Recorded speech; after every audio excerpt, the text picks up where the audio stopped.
سورہ فتح کی آیت نمبر 29 میں اللہ تعالیٰ نے فرمایا محمد الرسول اللہ، محمد صلی اللہ علیہ وسلم اللہ کے رسول ہیں، والذین معہ، اور جو ان کے ساتھ ہیں، اشداء علی الکفار، وہ کافروں پر سخت ہیں،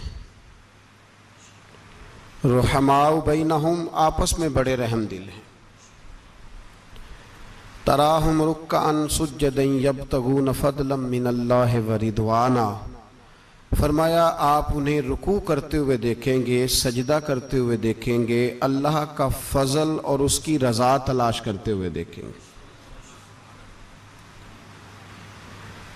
اللہ کریم نے جو صفات بیان کی خاص توجہ کے ساتھ اور تھوڑی سی اس کی گہرائی میں ذرا توجہ فرمائیے گا کہ جو ترتیب قرآن پاک نے عطا فرمائی، فرمایا والذین معہ، جو ان کے ساتھ ہیں، ان کی پہلی صفت یہ ہے کہ اشداء علی الکفار، وہ کافروں پہ سخت ہیں۔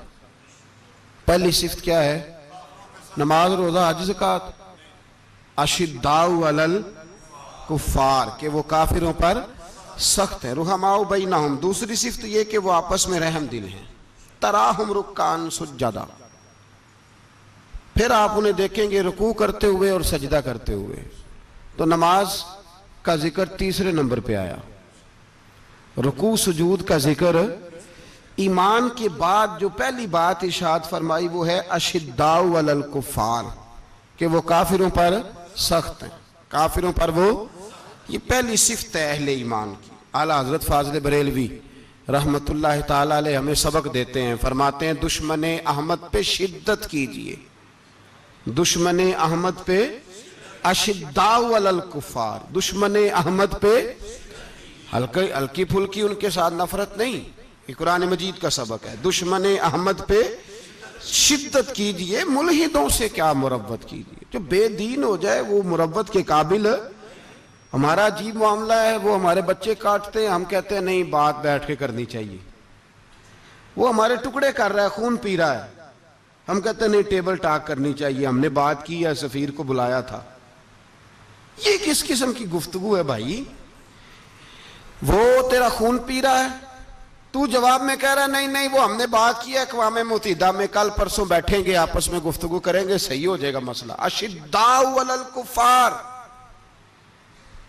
اہل ایمان مومن کی پہلی صفت اللہ نے یہ بیان فرمائی کہ وہ کافروں پر وہ سخت ہے۔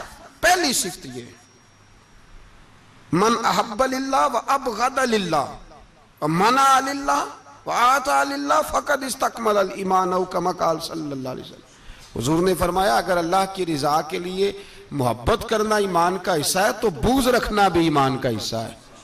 اللہ کی رضا کے لیے بغض رکھنا بھی، یہ جو جذبہ ہے نا کفر کے خلاف، جذبہ یہ ایمان کی بنیاد ہے۔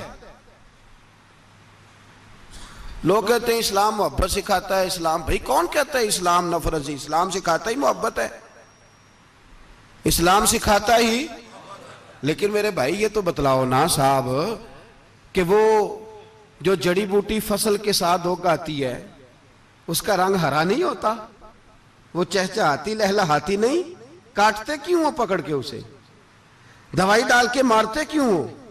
اس لیے کہ باقی فصل کو تباہ نہ کرے، باقی فصل کو نقصان۔ کافر پر جب تو سختی کرتا ہے تو اس کا مطلب یہ ہوتا ہے کہ وہ پھر دوبارہ ظلم نہیں کرتا، وہ زیادتی۔ ہماری کافر کے حق میں نرمی ہے۔ سعودی گورنمنٹ کا مراسلہ آیا، انہوں نے کہا جناب ہمیں شکوہ ہے پاکستانی حاجیوں سے کہ حجنے جب جاتی ہیں تو یہ برقع نہیں پہنتی، نقاب نہیں اوڑھتی۔ یہ باقاعدہ مراسلہ ان کی وزارت حج نے پاکستانی، مجھے چونکہ موقع ملتا رہتا ہے حج ٹریننگ پہ جانے کا تو ہمیں وہ پڑھاتے ہیں، کہتے ہیں جی یہ آپ دیکھ لیں، باقاعدہ مراسلہ آیا، بڑی کھل کے بات کر رہا ہوں ذمہ داری سے۔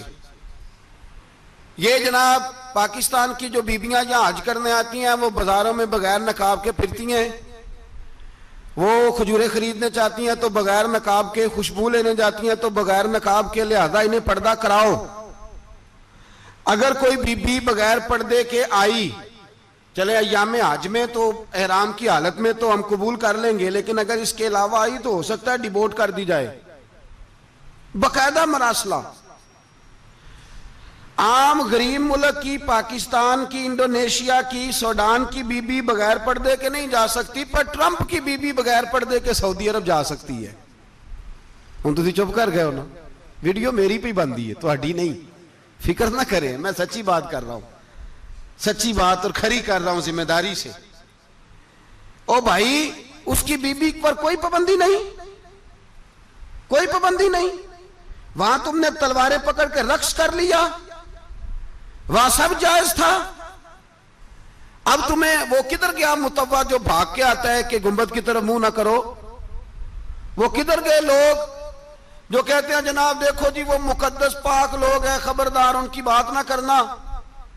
کلیجہ روتا ہے، دل خون کے آنسو روتا ہے۔ اتنا بڑا حج کا اجتماع ہوا ہے، تمہیں کوئی توفیق نہیں تھی تو وہاں کہنا تھا اس کو، حج پڑھانے والے کو، خطبہ دینے والے کو، کہ برما کے لیے دعائی کر دے، کہنا تھا اسے فلسطین کے لیے۔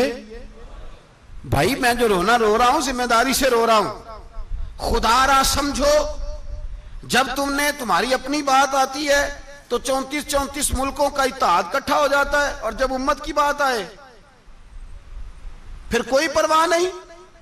میرے رسول پاک صلی اللہ علیہ وسلم نے جو دین دیا اس کی پہلی شرط یہ ہے اشداء علل، بولیے اشداء علل، کافر پر سختی کرنا پہلا حصہ ایمان کا۔ رحماء بینہم تو دوسرا نمبر ہے، یہ دوسرا ہے۔ تمہاری سختی صرف اس کے خلاف ہے جو تمہارے مفادات کو ٹھیس پہنچائے، جو تمہاری سنے نا۔ حضرت سیدنا فاروق اعظم رضی اللہ، میں تفصیل سے بات کروں گا اگلے جمعے جناب فاروق اعظم کے احوال پر۔ حضرت عمر فاروق رضی اللہ تعالیٰ عنہ بدر کے میدان میں جب نکلے نا، بدر میں، تو حضرت عمر سے حضور نے تجویز مانگی، فرمایا صف بندی کیسے کریں، کس طرح لڑنا ہے؟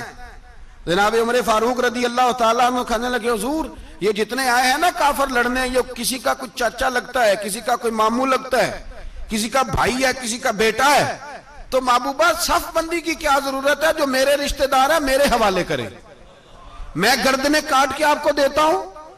جو ابو بکر کے رشتہ دار ہے وہ ابو بکر کے حوالے کرے، وہ گردن کاٹ کے دے۔ جو علی کا کچھ لگتا ہے وہ علی کے حوالے کرے۔ ہم دنیا کو بتائیں گے کہ اشداء علل کفار، اشداء علل، اس کے لیے ہمارے پاس سختی ہے، کوئی نرمی، وہ ہمارا سگا بھی ہو تو اس کے حق میں کوئی نرمی۔ حضرت عمر نے اپنے سگے ماموں کی گردن کاٹی بدر کے دن، سگے ماموں کی۔ حضرت ابو عبیدہ بن جراح، سنو، اسلام امن کا درس دیتا ہے، محبت کا درس دیتا ہے۔ بھائی اسلام ہی تو امن کا درس دیتا ہے، پر جڑی بوٹی کاٹنا بدامنی نہیں ہوتا، ظالم کا ہاتھ پکڑنا بدامنی، اور امن والے اور ہوتے ہیں بزدل، ان دونوں میں فرق ہوتا ہے۔ امن والا بننے کا کہا گیا ہے، بزدل بننے کا کہا۔ میرے نبی پاک نے جو بدر میں تلوار اٹھائی تھی، زرہ پہنی تھی، حضور علیہ السلام نے لوہے کی جیکٹ پہنی تھی، تو وہ بھی میرے رسول پاک نے امن کے لیے ہی پہنی تھی۔ میرے نبی پاک صلی اللہ علیہ وسلم نے احد کے دن جو ہتھیار اٹھائے تھے تو وہ بھی امن کے لیے اٹھائے تھے، وہ بھی امن کے لیے حضور نے ہتھیار اٹھایا تھا۔ ہتھیار اٹھانا بد امنی کی علامت نہیں ہوتا میرے بھائی، یاد رکھیں۔ حضرت ابو عبیدہ بن جراح نے میدان بدر کے اندر جب جنگ کا طبل بجا، حالات بگڑے، جناب ابو عبیدہ بن جراح کہتے ہیں تاریخ نے ایک عجیب موڑ پہ مجھے لا کے کھڑا کیا۔ آپ فرماتے ہیں میرے لیے اللہ نے جو آزمائش رکھی وہ سب سے بڑی رکھی۔ فرمانے لگے جب میں میدان میں نکلا تو کافروں نے میرے سامنے جس کو لا کے کھڑا کیا وہ میرا سگا باپ تھا۔ آپ فرماتے ہیں اب مشکل بن گئی، عشق تے اگ دوویں ایک برابر، تے عشق دا سیک بدھیرا، اگ تے ساڑے ککھ تے کانے، تے عشق ساڑے تن میرا، تے اگ دا دارو می تے پانی، کوئی دسے ہیں عشق دا دارو کیڑا، بلے شاہ تھے کچھ بھی نہیں بچدا جتھے عشق ہوران دا ڈیرا۔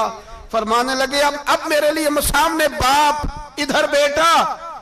آپ فرماتے ہیں دو رستے تھے، باپ بچاؤں یا رسول اللہ کا دین بچاؤں۔ ایک منٹ تھا فیصلہ کرنے کے لیے کہ ابا بچے گا یا دین بچے گا، کفر بچے گا یا اسلام بچے گا۔ فرماتے ہیں میں نے منٹ پورا نہیں سوچا، میں نے تلوار اٹھائی، باپ کی گردن کاٹ کے گرائی اور رسول اللہ کا دین بچا لیا۔ باپ کی گردن کٹ کے گری اور نبی پاک کا دین بچ گیا، بچا لیا رسول اللہ کا دین۔ حضرت عمر نے ماموں کو مارا۔ حضرت مصعب ابن عمیر کہتے ہیں تاریخ مجھے بھی لا کے کھڑا کرتی ہے، بدر کے میدان میں تو کفر کا لبادہ اوڑھ کے جب سامنے آیا تو وہ میرا سگا بھائی تھا، سگا بھائی۔ ہزاروں قومیں وجود میں آئیں دہر میں خشک و تر کے رشتے سے، پر ہم نے بنیاد دوستی رکھی یاد خیر البشر کے رشتے سے۔ سگا بھائی کفر کا نمائندہ بن کے سامنے کھڑا ہوا۔ مجھے اکٹھے کھیلنا بھی یاد تھا، مجھے ایک برتن میں روٹی کھانا بھی یاد تھا، ایک ماں سے لوریاں سننا بھی یاد تھا۔ فرماتے ہیں یہ سارا کچھ یاد تھا، پر اسلام کے حق میں دیا ہوا خطبہ جو محمد عربی نے دیا تھا وہ بھی مجھے یاد تھا، مجھے رسول اللہ کی بتائی ہوئی باتیں بھی۔ فرماتے ہیں میں سارا کچھ بھول گیا، پر مجھے اپنے رسول کا پڑھایا ہوا سبق نہیں بولا، وہ مجھے یاد رہا۔ میں نے پھر سگے بھائی کی گردن کاٹی اور میں نے وہ گردن کاٹ کے حضور کے پاس پیش کی، اور میں نے دنیا کو بتایا کہ ہمارے لیے اصل وہ ہے جو ہمارے رسول ہمیں حکم ارشاد فرماتے ہیں۔ یہ رشتے ہمارے لیے اصل ہمارے جی اچھے تعلقات ہیں۔ کون سے اچھے تعلقات؟ کون سے اچھے تعلقات؟ میرا ایک دوست مجھے کہنے لگا امریکہ تو پیار ہی بڑا کرتا ہے ہم سے۔ میں نے کہا بالکل، کسائی بھی بڑا پیار کرتا ہے بکرے سے، بڑا پیار ہوتا ہے۔ آپ جو قربانی کے بکرے لائے تھے آپ کو پیار نہیں تھا؟ ذبح کرنے سے پہلے اس کو پانی بھی پلایا، چارہ بھی کھلایا، غسل بھی کرایا، پر آخر میں کیا کیا؟ بولے نا جی، یہ والا پیار کرتا ہے امریکہ آپ سے، دیتا ہے کبھی کبھی پیسے، کوئی شک نہیں اس میں۔ وہ کہتا ہے وہاں زلزلہ آیا ہے تو اتنے لاکھ ڈالر دیتا ہوں، فلاں آیا، لیکن وہ والا پیار جو کسائی بکرے سے کرتا ہے، کہتا ہے جب موقع آئے گا تو میں چھری بھی پھیروں گا، اور اپنے وقت پہ آ کے وہ، یہ میری مثال یاد رکھ لینا، امریکہ کا پاکستان سے اور مسلمان سے وہ والا پیار ہے جو بکرے کا کسائی سے اور کسائی کا بکرے سے ہوتا ہے۔ وہ چارہ ڈالتا ہے، موٹا کر کے ذبح کرتا ہے، پتلا ذبح کرنے میں اسے لذت نہیں آتی۔ اور بھائی یاد رکھو حضرت ابو بکر صدیق رضی اللہ تعالیٰ عنہ، عرب کے لوگ جب جنگ کرتے تھے تو ایک ہاتھ میں ڈھال پکڑتے تھے، ایک ہاتھ میں تلوار پکڑتے تھے، لوہے کی ڈھال۔ جب دشمن حملہ کرتا تھا تو ڈھال آگے کرتے تھے، وہ کئی دفعہ ٹکرا کے ڈھال سے تلوار گر جاتی تھی۔ حضرت ابو بکر صدیق میدان میں نکلے، بیٹا کافروں کی طرف سے لڑنے آیا ہے، سگا بیٹا، اور میرے مصطفیٰ کریم نے فرمایا اولاد بزدل کر دیتی آدمی کو، پر جب ایمان پختہ ہو تو پھر صحابہ نے اس بزدلی کی بھی پرواہ نہیں کی۔ سگا بیٹا کافر کی جانب سے آیا، حضرت ابو بکر صدیق نے تلوار سے حملہ کیا، بیٹے نے ڈھال آگے کی۔ جب صاحبزادے نے ڈھال آگے کی نا تو حضرت ابو بکر کی تلوار لوہے کی ڈھال سے ٹکرائی، تلوار گر گئی۔ اب حضرت ابو بکر نے ہتے ہو گئے، صاحبزادے نے اٹھائی تلوار، کہتا ہے جب میں مارنے لگا تو خیال آیا گھر تو میرا اجڑے گا نا، باپ تو میرا ہی ہے نا۔ صاحبزادے کہتے ہیں میں ابو بکر صدیق کو چھوڑ کے چلا گیا، بعد میں مسلمان ہو گئے، کلمہ پڑھ لیا۔ ایک دن گھر میں بیٹھے تھے تو بات شروع ہو گئی، صاحبزادے کہنے لگے ابا جی وہ یاد ہے نا جب میری ڈھال سے آپ کی تلوار ٹکرائی تھی اور تلوار گر گئی تھی تو میں نے آپ کو باپ سمجھ کے چھوڑ دیا، میرا ہی گھر اجڑنا تھا باپ سمجھ کے۔